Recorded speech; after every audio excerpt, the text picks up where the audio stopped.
Hello, Elsa Meyer students and families.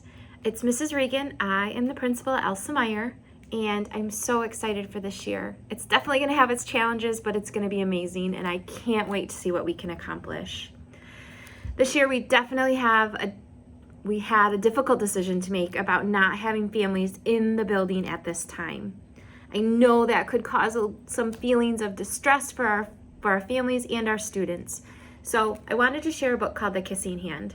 My mom was a librarian for a long time in Haslett, Michigan, and at kindergarten registration, she always read this story. I hope you enjoy it.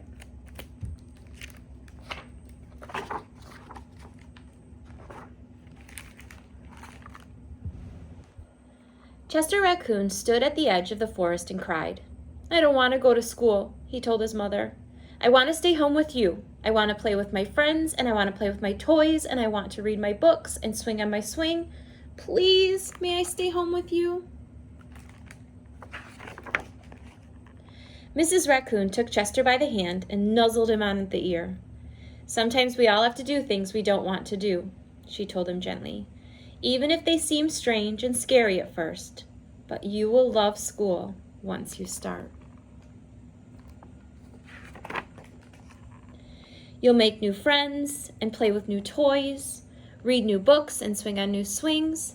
Besides," she added, "I know a wonderful secret that will make your nights at school seem as warm and cozy as your days at home."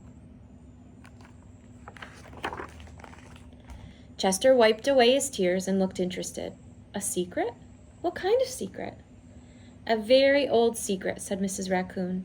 "I learned it from my mother, and she learned it from hers. It's called the Kissing Hand." "The Kissing Hand?" asked Chester. "What's that?" "I'll show you." Mrs. Raccoon took Chester's left hand and spread open his tiny little fingers into a fan.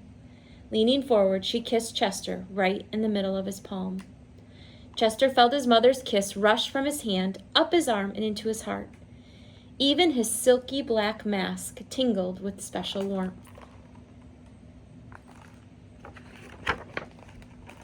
Mrs. Raccoon smiled. "Now," she told Chester, "whenever you feel lonely and need a little loving from home, just press your hand to your cheek and think, 'Mommy loves you. Mommy loves you.' And that very kiss will jump to your face and fill you with toasty, warm thoughts. Isn't this a great idea?" She took Chester's hand and carefully wrapped his fingers around the kiss. "Now, do be careful not to lose it," she teased him.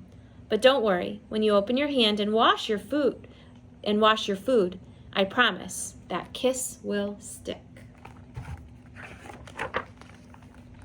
Chester loved his kissing hand. Now he knew his mother's love would go with him wherever he went, even to school. That night, Chester stood in front of his school and looked thoughtful. Suddenly, he turned to his mother and grinned. "Give me your hand," he told her. Chester took his mother's hand in his own and unfolded her large, familiar fingers into a fan. Next, he leaned forward and kissed the center of her hand. "Now you have a kissing hand too," he told her. And with a gentle goodbye, and "I love you," Chester turned and danced away.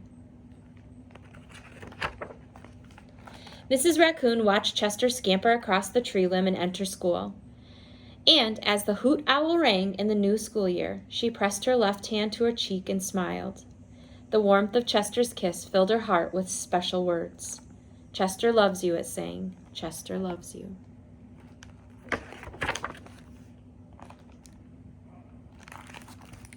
We can't wait to see you tomorrow, and maybe you'll all have a special kissing hand from your family.